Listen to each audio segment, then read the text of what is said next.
les amis, bienvenue dans ma cuisine. Aujourd'hui, on va préparer une de mes recettes préférées de la cuisine thaïlandaise, les curry verts. Allons-y. Du coup, pour les curry verts, on aura besoin d'une boîte de 400 ml de lait de coco. Essayez de prendre une de bonne qualité avec une haute teneur en noix de coco.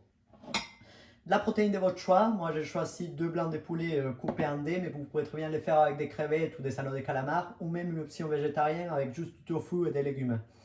Un oignon émincé, une courgette, une aubergine, un poivron rouge, du sel, un peu d'huile, quelques millilitres d'eau, de la citronnelle coupée en deux, des pousses de bambou en lamelles.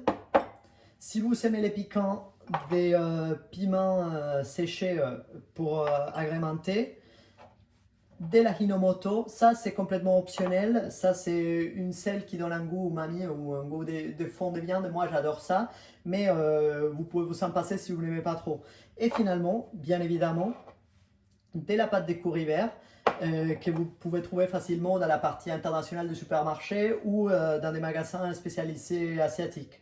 Celle-là est très spéciale pour moi, parce que c'est ma chère amie Catalina qui me l'a amené de Thaïlande pendant ses voyages. Et du coup, je profite pour la remercier. Allez, on va commencer. Du coup, on va mettre un peu d'huile d'olive à chauffer dans une casserole. Une fois que l'huile sera chaude, versez les oignons et les poivrons dans la poêle et faites revenir à feu moyen pendant 5 minutes en remuant de temps en temps pour éviter que ça accroche au fond de la casserole. Ensuite, ajoutez les blancs de poulet et faites revenir encore pendant 5 minutes. N'oubliez pas de continuer à remuer.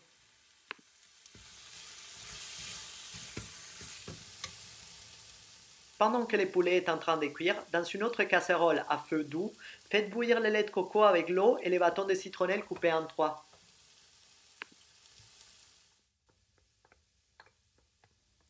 Ensuite, ajoutez la pâte de curry vert et les piments dans la casserole. Assurez-vous de bien remuer pour que la pâte soit bien dissoute et ne pas se retrouver avec des grumeaux au moment de servir qui risquent d'être très désagréables en bouche. Une fois la pâte intégrée, versez les poulets sautés avec les oignons et les poivrons ainsi que la courgette et l'aubergine. Mélangez le tout et couvrez pour laisser mijoter entre 20 et 30 minutes.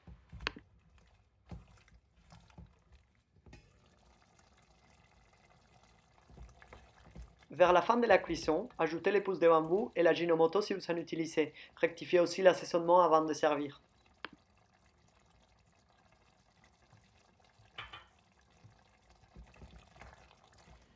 Du coup, pour présenter, vous le mettez juste tout simplement dans un petit bol avec plein de jus et vous pouvez accompagner avec du riz thaï ou du riz gluant, c'est ce que vous préférez.